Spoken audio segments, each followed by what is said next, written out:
Hello everybody, welcome to Dakman Productions and welcome to Conahey Rail. In this video, well, I got a good Dakman story for you guys, for those who like my stories. So you're going to want to stay tuned to this one. Ooh, what a doozy. So this is about the MTH Premier Coal Porters. Now, no big deal. Everybody knows they made them. But there's something that I found out about a special set of coal porters that MTH made that I didn't even know until a couple weeks ago, even though I've owned them. So it's one of those stories that, sort of makes you feel like makes you sort of feel like dumb in the end. But, I'm like, nobody's perfect. Everybody overlooks things and then finds out things later and like Homer Simpson.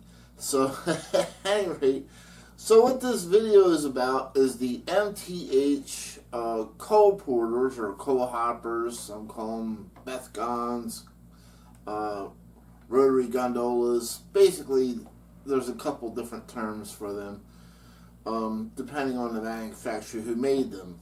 So MTH made these cool coal porters, and as individual or 6-car sets.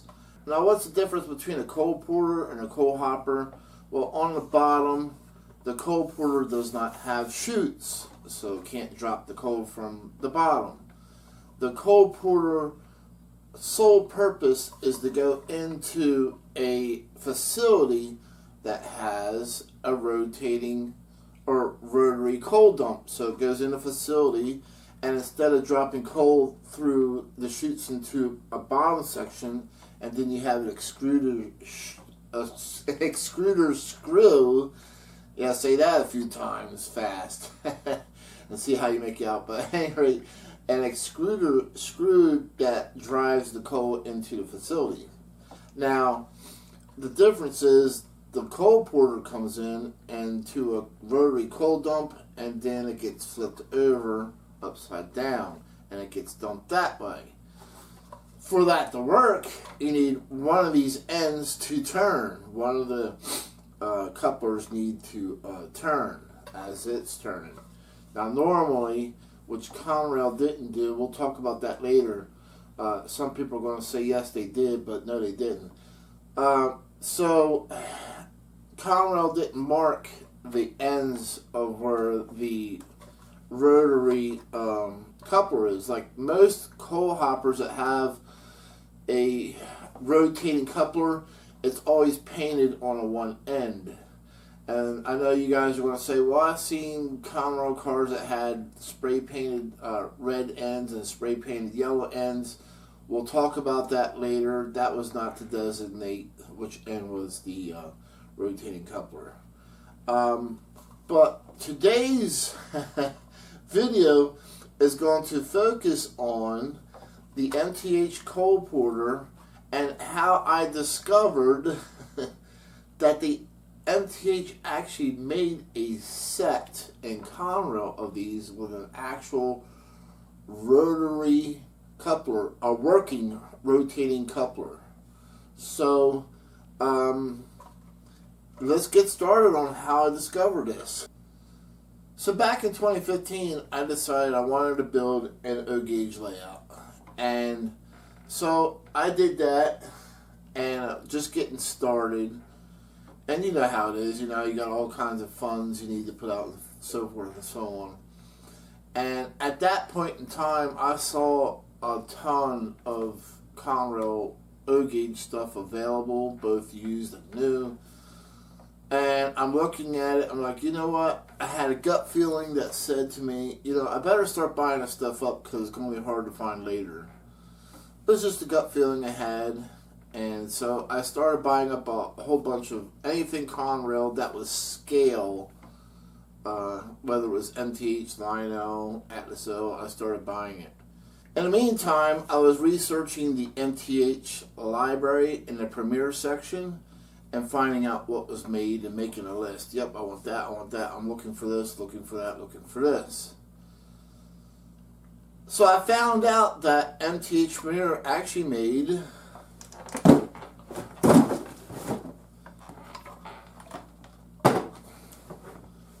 4 different sets of the 6 car. There were 6 of these cars in each set. 4 sets that they made in the coal porter and the Conrail road name.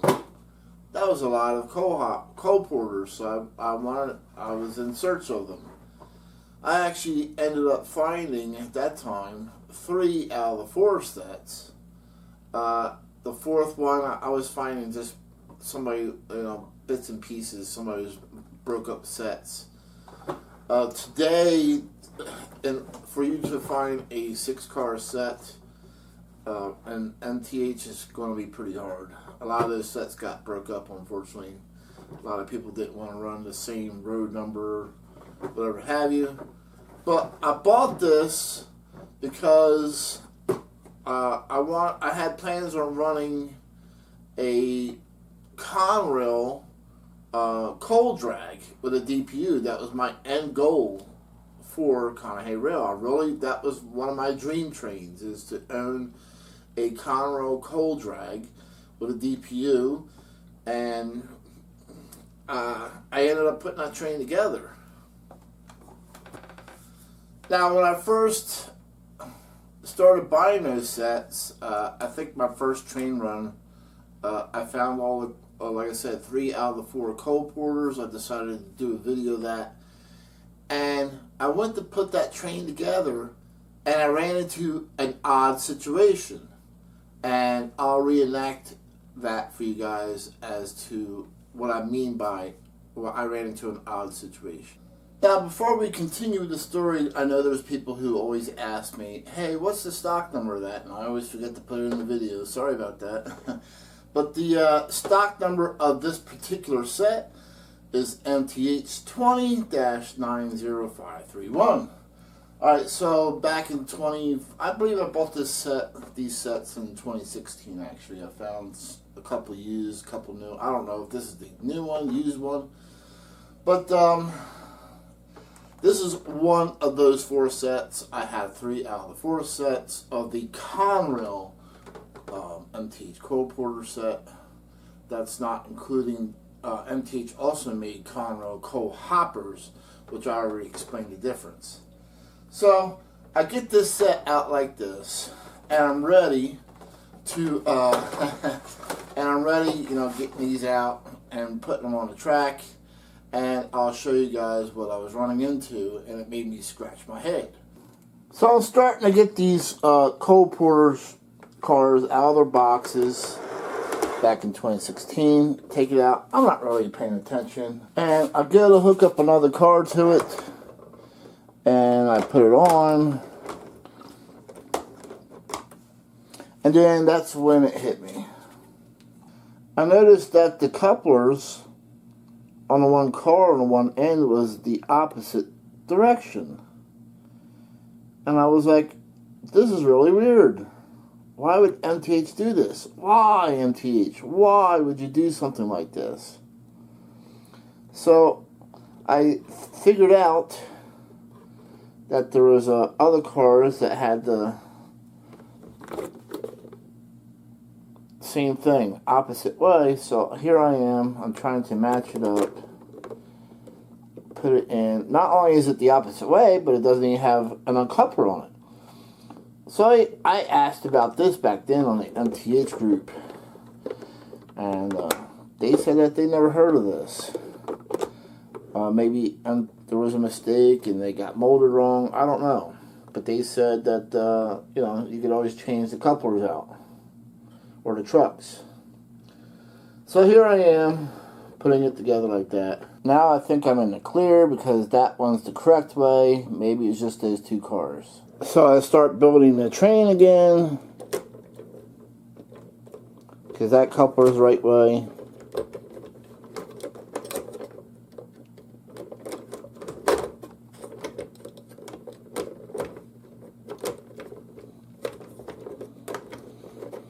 I get it on the track. Then I go to put the next one on, only to find another coupler the wrong way again. It's like, what the heck is going on here? How am I supposed to do this? And again, it's like, why, MTH? Why? What's going on here? So, I went to research online, couldn't find anything. And finally, I believe it was 2 years later, I was able to make that run. I just matched up the couplers that were the opposite way. Ran my train, and then in 2018, I believe, or 2019, I think it was 2018, the world's greatest hobby was in my area on the East Coast. Finally, they did a lot of shows out west. They came out east, and MTH was there. So I went up to the sales rep and asked him, I says, why would MTH make couplers the opposite way on their MTH rotary gondolas? And he asked me what sets that I have. I says, I have 3 out of the 4 sets of the MTH Premier Conrail coal porters, the 6-car sets. And his answer to me was, oh, well, we made a set to go with the Lionel rotary coal hoppers. Now, for those who don't know, Lionel actually made their rotary coal hoppers to go into their rotary coal dump, and they have a rotating coupler on one end so it can do that, just like the prototypical train. So that was his answer. The answer was that MTH made a Premier 6-car Conrail coal porter set to go with the Lionel Conrail rotary coal dump cars, which is basically a coal porter car. And I was like, before I could ask my next question, I mean, MTH was a pretty popular area for people to swing by, and somebody swooped in and came and asked a question. But my second question was going to be, okay, but what does that have to do with the coupler being the opposite direction? How does that work? And when you're going to train shows and concentrating on other things, sometimes you just don't get what they're saying. And sometimes it has to be explained out. So I really didn't get my answer at the MTH booth that I was looking for. Now, fast forward another 4 years, I go over to the Raritan Valley High Railers with Matt. He invited me to film behind the scenes of how they're creating a new module of a facility that has a power plant on there, and how they're going to have a train going through the rotary coal dump. And I asked them, hey Matt, who makes these cars that are doing this, or that's able to rotate like this in a rotary coal dump? His answer is, and what brand name of the rail cars are you using for this? These are Lionel's. Lionel? Are they the only ones that made the rotary? Atlas made them. Somebody told me MTH made them, but I've never been able to find one. I've never seen one of them. And his answer is, these are Lionel, but I believe MTH made the set. But I've never seen one. And then it hit me right then and there. I mentioned to Matt that I was going to go home and check my MTH Premier Conrail coal porters, because I believe I have a set of them. And he says, well, that would be cool if you did. Sure enough, I came home and I took one of my coal hoppers that had the coupler in the opposite direction, and I grabbed a hold of it, and I'm like, no way.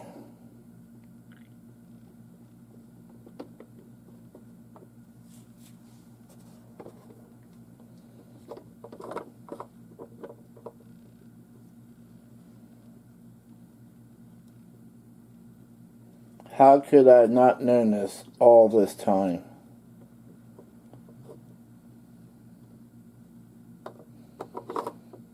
So yes, MTH actually made these with a rotary, actual working rotary coupler end. Now I'm wondering to this day what happened to these trucks, so we'll flip this upside down so you guys can see it. Oops, almost lost my coal lube. Now you can see the whole coupler.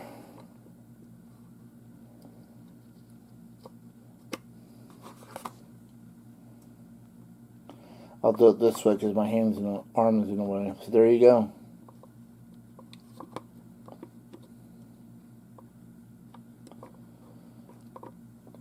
So what happened to these trucks? How many of these sets got this special rotating coupler end on it that we don't know about? And I know what you guys are thinking. Well, it's got to say it somewhere on the box. So the reason why it took me so long to do this video is I wanted to do all the research that I can to make sure I didn't miss somewheres where it mentioned that these had working rotating couplers on them. So I went up back into my attic and grabbed the original set box with the label on there. And I'm reading it. And it says, coal porter hopper car with coal load 6-car set. Metal wheels and axles. Die-cast 4-wheel trucks. Operating die-cast metal couplers.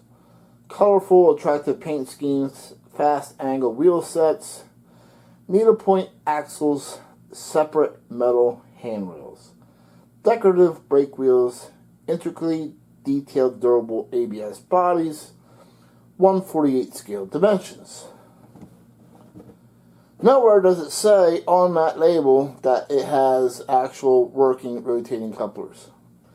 So I figured I better check the website because somebody will probably find it on that description.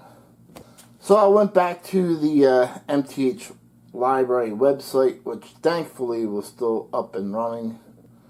So the set description on the website matches what's on a box exactly.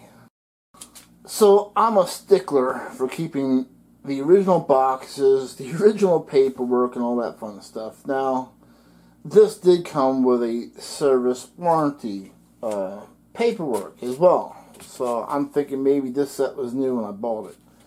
So when I went into the attic and I accidentally grabbed it like this, and as you see, a piece of paper fell out. When that paper fell out, it fell on this side of it. Now, on the one side of the paperwork, it says service and warranty information. Now, what do we normally do when we see that? We just toss it off to the side, right? Nobody reads the service and warranty information. Who does that? Certainly not me. I don't care. You know, it is what it is as far as service and warranty, whatever it is. But on the back of that, which is when it fell, on the front side of that, on the back of that service and warranty information, it does tell you that this car came with rotary couplers. So, if I had back then taken the time to flip that page over, I would have known it then. Even though it doesn't say on the website, and it doesn't say on the box, they printed this up for this set. So let's look at this. It says rotary coupler. Cars come with one truck with rotating coupler and one truck with an operating knuckle coupler. When connecting the cars on the track, couple the rotating coupler to an operating knuckle coupler. If two operating knuckle couplers are connected, the cars will not rotate. One car in each of the 6 sets will have 2 trucks for rotating couplers. This will allow you to add more cars to the consist that do not dump or connect an engine to either end of the consist. To lock the coupler in position so it will not rotate, tighten the screw down the small screw in the hole on the bottom of the coupler. The screw is packed separately in foam. I don't even know if it's in there, that little screw that they're talking about. So apparently when MTH packed these, some couplers were set correctly, and then a couple couplers were set incorrectly. So that's why I did not know about that. And looking at the bottom of it, it looks like it's solid. In my defense, I mean, it looks like it's a solid coupler. I mean, they did a good job of hiding it. Tell me that doesn't look like a solid coupler to you. But yet, there you go. So normally the coal porters would have a painted end on it so they knew which end of the car had the rotary or rotating coupler on it. But as you can see, Conrail did not do that. I know some people are going to say, well, I saw a Conrail car that had yellow painted on it or red painted on it. So that wasn't to designate which end had a rotating coupler on it. The G52L was an 11-panel car or coal porter built in 1991. The yellow ends designated cars that were part of a 1991 testing program for the new electronic air braking system, also known as EABS, on Conrail. Some Conrail coal porters, model designation G52L, got orange ends instead of yellow ends, indicating the car was equipped for EABS testing. Here we have a Conrail coal porter in gray. This one was made by Lionel. It is scale. And yes, Conrail really did have two of these coal porters in gray, but I believe they only used one out of two, and it was also an experiment. So here's the story behind that. In 1994, Conrail teamed up with Carpenter Technology, Cromwell Steel's Johnstown, America Corporation, and fastener fabricator Huck Manufacturing. Their goal was to build a stainless steel coal porter that was more durable than current carbon steel models. CR number 507537 is one of two prototype cars that they built, painting them gray to distinguish them from other coal porters during testing. This was class number G52X. Now, the G52X had a special sign put on the car. It must have been a pretty good experiment, because Conrail seemed to have had more of them built. So Conrail did go ahead and have some stainless steel cars built after that one, painted them brown.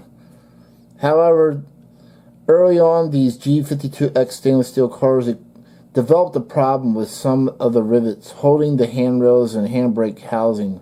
The rivets would work their way loose, which is deadly for any trainman riding the car.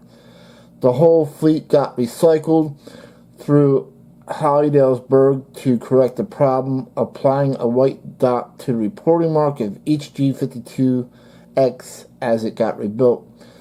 These would not begin showing up again until Conrail's final year. So as you see, I wore my Conrail shirt for this Conrail story today instead of my Conahey rail shirt. And I hope you guys enjoyed the video, learned something out of this. I always like to research things and then spread the story about it, especially if it comes to Conrail, because I think it's such, even though the railroad didn't live that long, it's such an underrated railroad. And they paved the way for a lot of different things that turned them in from, how they took over different railroads that were failing and turned them into a successful railroad. And a lot of those practices are still in use today. But, I know people are going to hate me for saying this, but I wish Conrail would actually come back. So if you think Conrail should come back, leave me a comment. So anyway, I hope you enjoyed the video. We'll see you trackside. Goodbye, everybody.